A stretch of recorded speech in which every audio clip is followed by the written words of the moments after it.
مسا على كل اكشنجي بيتفرج علينا. النهارده لخص لكم فيلم بعنوان اوبنهايمر. طبعا ده فيلم غني عن التعريف والمرشح القوي جدا لجائزة اوسكار عن سنة 2023. فيلم النهارده من الافلام الجامدة والسيناريو بتاعها يشدك من اول الفيلم لحد الاخر، بس خلي بالك الفيلم محتاج تركيز. وخلينا قبل ما ندخل في الجد نتفق على شوية حاجات كده علشان الاحداث كلها تكون واضحة. اول حاجة ان الفيلم احداثه بتدور وقت الحرب العالمية الثانية لما العالم كله كان شغال دعك في بعضه. تاني حاجة ان القوة العالمية في الوقت ده كانت بتنقسم لمعسكرين. المعسكر الاول هو المعسكر اللي كان تقريبا في نهايته رغم انه قبلها كان اكبر قوة في العالم، وهو المعسكر الشيوعي واللي بيتمثل في دول كتيرة زي روسيا والصين واليابان وغيرهم. والمعسكر التاني هو المعسكر الرأسمالي بقيادة امريكا واللي الحرب قامت اصلا علشان يبقى هو القوة المسيطرة على العالم. وانتهت الحرب فعلا وقتها بانتصار الرأسمالية، ومن ساعتها ولحد النهارده المجتمع الرأسمالي هو المسيطر على كل القوى العالمية. بتبدا احداث فيلم بنشوف اوبنهايمر عالم الفيزياء الامريكي العبقري، وبيكون قاعد في جلسه بناخد بالنا انها عباره عن جلسه محاكمه، ونفهم من خلال الكلام اللي داير ان هيئه المحكمه بتتناقش علشان يسحبوا الصلاحيات الامنيه من اوبنهايمر. وبيبدا وقتها اوبنهايمر يحكي لهم قصه حياته من اول ما كان طفل صغير بيحب الفيزياء ومغرم بيها لحد ما وصل لمرحله الجامعه وبدا يدرس الفيزياء. وبنعرف انه في جامعه كامبريدج، بس المشكله يا صديقي ان امريكا ما كانتش اقوى حاجه في النوع ده من العلوم، علشان كده اوبنهايمر ما كانش مبسوط وبيتمنى يروح مكان يدرس فيه فيزياء الكم بشكل افضل. وبناخد بالنا ان في دكتور رخم معاه في نفس الجامعه بيفضل دايما يتريق عليه ويقلل من احلامه. وبناخد بالنا ان شخصيه اوبنهايمر من النوع الصبور، بس لما بيجيب اخره بيتهور، علشان كده قرر يقتل الدكتور ده وياخد تفاحه من على مكتبه حقنها بالبوتاسيوم علشان الدكتور لما ياكلها يتسمم ويموت. لكنه لما رجع البيت فضل ضميره يأنبه وحلم بيه كوابيس كتير طول الليل. قرر تاني يوم لما يروح الجامعه ياخد التفاحه دي، وفعلا بمجرد ما دخل الجامعه تاني يوم جري بسرعه على مكتب الدكتور، لكنه ما لقاهوش لوحده، وكان موجود معاه بروفيسور تاني اسمه دكتور نيلز. وبمجرد ما دكتور نيلز شاف اوبنهايمر قعد يمدح فيه ويقول له انا لاحظت انك مش بتفوت كل المحاضرات بتاعتي، وانصحك لو عايز تدرس فيزياء الكم بشكل افضل من امريكا تروح المانيا، لانهم هناك متقدمين عننا بكتير. والمشكله يا صديقي ان دكتور نيلز اخذ التفاحه علشان ياكلها، وقتها اوبنهايمر قال له اي كلام في اي اتجاه كده واخذ منه التفاحه ومشي. وبيقرر بعدها اوبنهايمر يسمع الكلام بتاع دكتور نيلز ويروح المانيا، وفعلا بيعمل كده. هناك بيلاحظ ان المانيا متقدمه جدا في علم فيزياء الكم، بيحب الدراسه جدا، وبنشوف قد ايه هو عبقري وبيتعلم بسرعه، لدرجه انه بعد وقت قليل بيبدا يدي كورسات للطلبه في فيزياء الكم باللغه الالمانيه. وبنشوف دكتور اسمه رابي بيحب الشرح بتاع اوبنهايمر جدا، قربوا من بعض وبداوا يتصاحبوا. بيزعل دكتور رابي لما بيعرف ان الفتره بتاعه اوبنهايمر خلصت في المانيا وانه مضطر يرجع لامريكا مره تانية. وبنشوف اوبنهايمر وهو بيتكلم معاه وبيقول له انا عاوز بلدي تكون افضل دوله في العالم، علشان كده لازم ارجع لهم واديهم العلم اللي انا درسته هنا. وفعلا بيرجع اوبنهايمر على امريكا مره تانية، وبيتعين وقتها بروفيسور لعلم فيزياء الكم في جامعه كاليفورنيا. هناك بيتقابل مع زميله اسمه دكتور لورانس اللي بناخد بالنا انه كان معجب جدا بشخصيه اوبنهايمر، لكنه اتكلم معاه وقال له المشكله ان الماده بتاعتك دي يا معلم مفيش حد بيحبها ولسه ما اتشهرتش في امريكا. وفعلا بنلاحظ ان محاضرات اوبنهايمر مش بيحضرها غير طالب واحد، بس مع الوقت وبسبب عبقريته وطريقته الجميله في الشرح الطالب ده بيبقى مدرج كامل، وبتبقى الماده بتاعت اوبنهايمر افضل ماده في الجامعه واكتر ماده الطلبه بتحبها. وبدا بعدها اوبنهايمر يهتم بحياته الشخصيه وعلاقاته، علشان كده بدا يصاحب على الشله بتاعت اخوه. وخليني هنا اقول لك ان اخو اوبنهايمر كان شيوعي جدا، وبالتالي كل الشله بتاعته شيوعيين، وبدا وقتها اوبنهايمر يختلط بيهم ويحبهم وكمان يساعدهم بشكل كبير، لدرجه انه كان بياخد الطلبه ويشرح لهم في الكليه محاضرات مجانيه.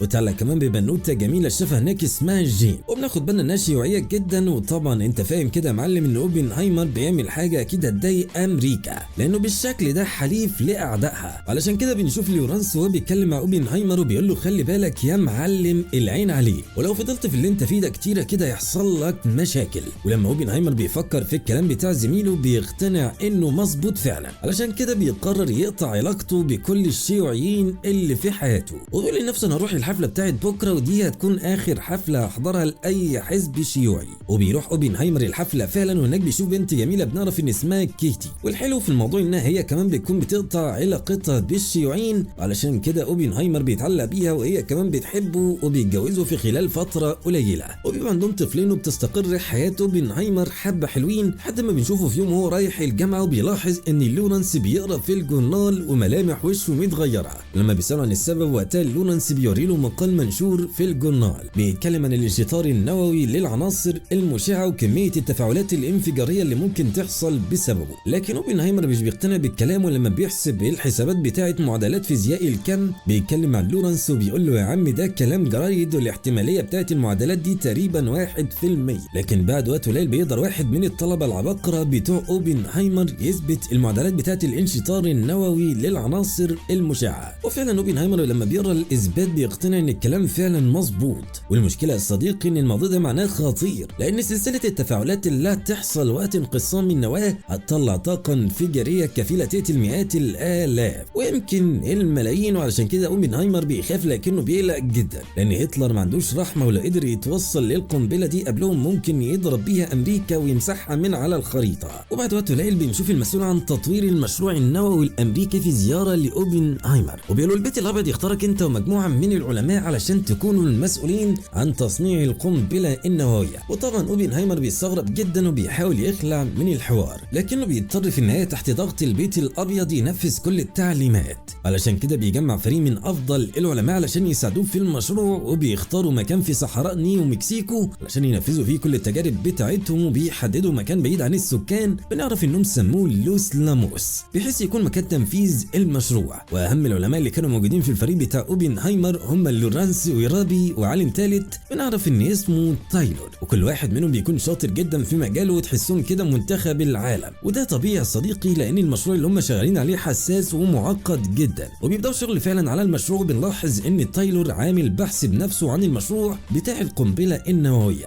والمشكله انه بيتوقع في البحث ان القنبله النوويه ممكن تدمر الكره الارضيه كلها. ولما بيعرض الكلام ده على اوبنهايمر بيروح وقتها علشان ياخد راي البرت اينشتاين، لكننا بنلاحظ ان اينشتاين مش حابب يدخل نفسه في الحوار ده، وعلشان كده خلع بشياكه. وبعد ما اوبنهايمر فكر مع نفسه شويه ريح ضميره وقال احنا بنعمل كل ده علشان نوقف هتلر عند حد وتكون القنبله دي تهديد ليه وحاجه تخليه ما يفكرش يغزو امريكا في يوم من الايام. وراح على شغل تاني يوم وبدا يتناقش مع العلماء في افضل طريقه ممكن يعملوا بيها القنابل. وبيوصلوا في النهايه انهم هيشتغلوا على قنبلتين، واحده اسمها فاتمان والتانيه اسمها ليتل بوي. هما الاثنين هيشتغلوا بنفس الاستراتيجيه وهي فكره الانشطار النووي. وقتها بيقترح تايلور انهم يكبروا دماغهم من القنبله النوويه كلها ويشتغلوا على القنبله الهيدروجينيه، وبيوعدوا من التاثير التدميري بتاعها اكبر من القنبله النوويه بكتير. لكن اوبنهايمر بيزعله وبيرفض الفكره تماما وبيقول له انا ما شاركتش في الموضوع ده غير علشان القنبله النوويه دي تكون تهديد لهتلر ومش عاوزين الموضوع يبقى تدمير وخلاص. وقتها طبعا تايلور بيتضايق جدا من اوبنهايمر وبيعتقد انه رفض اقتراحه علشان يفضل هو اللي في الصوره ومسيطر على المشروع والبيت الابيض يكون راضي عنه. وبيستمر الشغل على المشروع لحد ما بيكون قرب يخلص، وفي الوقت ده بيجي نايلز في زياره لمكان المشروع وبيعتقد اوبنهايمر وقتها انه جاي علشان يهنيه على الانجاز ده، لكن دي ما بتكونش الحقيقه لاننا بنشوف نيلز وهو بيتكلم مع اوبنهايمر وبيقول له خلي بالك انا عندي معلومات ان الحكومه الامريكيه هتستخدم القنابل دي في تدمير دول كتيره. وساعتها اوبنهايمر بيبقى في موقف صعب ومش عارف يتصرف ازاي، لكن بيجي له خبر بيزعله جدا في الوقت ده لما بيعرف ان جين ماتت وفي اشتباه انها اتقتلت او انتحرت. علشان انت مركز معايا يا معلم من اول الملخص فاكيد فاكر ان جين هي البنت الشيوعيه الاولى اللي اوبنهايمر حبها قبل ما يتجوز.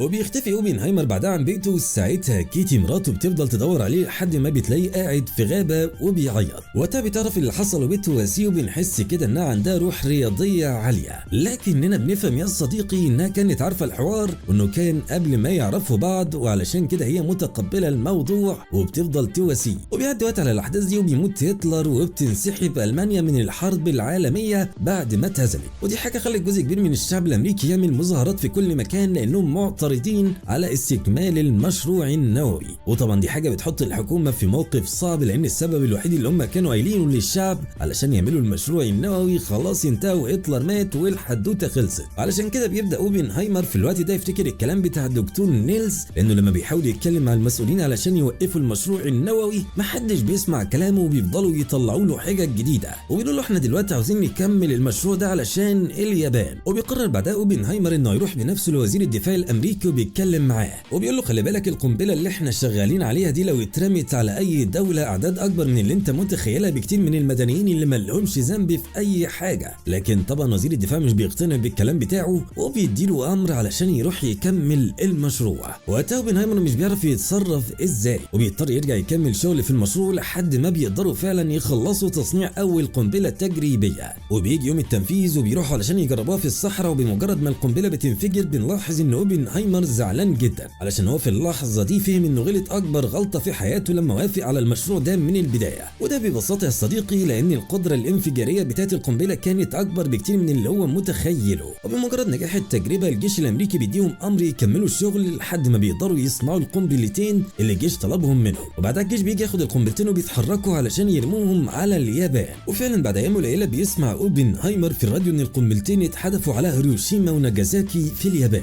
لحد دلوقتي بتاع ذات البيان كان في 250,000 بني ادم تقريبا ماتوا في دقائق قليله. ودي حاجه خلت اوبنهايمر يدخل في اكتئاب ونفسيته بقت تعبانه جدا، وبقى يجيله هلاوس كتيره وبيحس انه طول الوقت شايف ناس متفحمه بسبب القنبله بتاعته. لكن طبعا الندم ده ولا هيفيد ولا هينفع. وبتضطر اليابان طبعا بعد اللي حصل ده انها تنسحب من الحرب العالميه الثانيه، والحرب تقريبا بتخلص وقتها كل العالم بيكون فرحان بانتهاء الحرب ما عدا اوبنهايمر، ليه دايما بيحس انه السبب في كل الدمار ده، وعلشان كده بيقرر يروح يتكلم مع الرئيس الامريكي شخصيا. ورئيس امريكا في الوقت ده يا صديقي بيكون ترومان، وبيوصل اوبنهايمر فعلا للبيت الابيض وبيتكلم مع الرئيس وبيقول له خلاص اللي احنا عاوزينه حصل والعالم كله بقى خايف مننا، علشان كده انا بقترح عليك ما نستخدمش القنبله دي تاني، وكمان نقفل مدينه لوس ألاموس اللي احنا عملنا فيها كل الابحاث بتاعتنا. علشان نضمن اننا ما نستخدمش القنبله تاني محتاجين ندي الفكره بتاعتها لاي حد من الشيوعيين علشان نضمن ان القوه في العالم متعادله ومفيش حد مننا كلنا يستخدم القنبله دي تاني. وطبعا ترومان بيستغرب جدا من الكلام ده وبيرفضه وبيقول له احنا مش هنعمل اي حاجه من كل الكلام الفارغ اللي انت قلته ده، ولازم تفهم انك تحت امر امريكا طول الوقت، واي حاجه هنطلبها منك لازم تنفذها. وخليك عارف كمان ان في ايام قليله هدى اوامر للعالم اللي كان شغال معاك على القنبله النوويه انه يشتغل على القنبله الهيدروجينيه علشان امريكا تفضل اكبر قوه في العالم. وبناخد بالنا وقتها ان ترومان بيتكلم عن تايلور. خليني اقول لك يا معلم ان اوبنهايمر بمجرد ما راح للرئيس الامريكي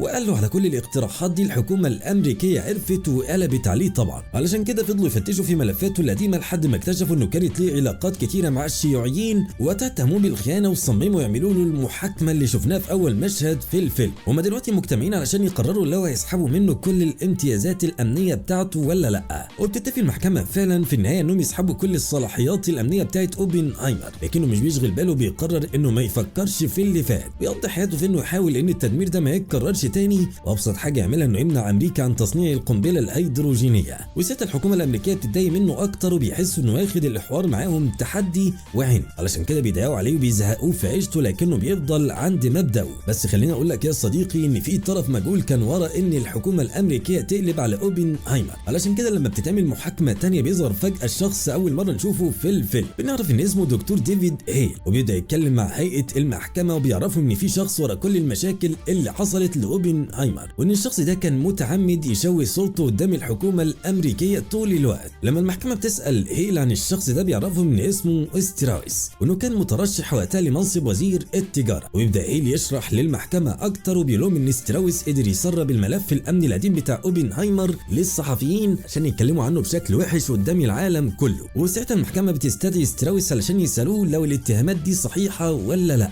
وقتها ستراوس بيعترف فعلا انه عمل كده، ولما القاضي بيساله عن السبب بيقول له علشان كنت بحس دايما ان اوبنهايمر مش بيحبني وكان بيتكلم عليا مع كل العلماء بشكل سيء، لحد ما شفته في يوم من الايام بيتكلم عليا مع اينشتاين. والمشكله ان القاضي لما بيسال اوبنهايمر عن الكلام ده وقتها اوبنهايمر بيستغرب وبيقول للقاضي انا في اليوم ده اساسا كنت بقول لاينشتاين اني ندمان جدا على مشروع القنبله النوويه، لان اكتشفت ساعتها ان الحسابات بتاعتي من البدايه كانت غلط، وان التاثير التدميري بتاع القنبله النوويه اكبر بكتير من اللي انا كنت متخيله. وبتظهر براءه اوبنهايمر وبيتعاقب ستراوس بانه بيتحرم من منصب وزير التجاره، وبيقضي اوبنهايمر باقي حياته وهو بيحاول ما يكررش اي اخطاء ليه مره تانية، وبيحاول كمان يمنع امريكا عن تصنيع اي قنابل تانية. وبكده بيكون فيلمنا خلص، استنونا في فيلم جديد واكشن جديد. ما تنسوش تدعمونا بلايك وشير للفيديو وسبسكرايب للقناه علشان تشوفوا كل جديد بنقدمه، واستنونا في افلام جايه كتير.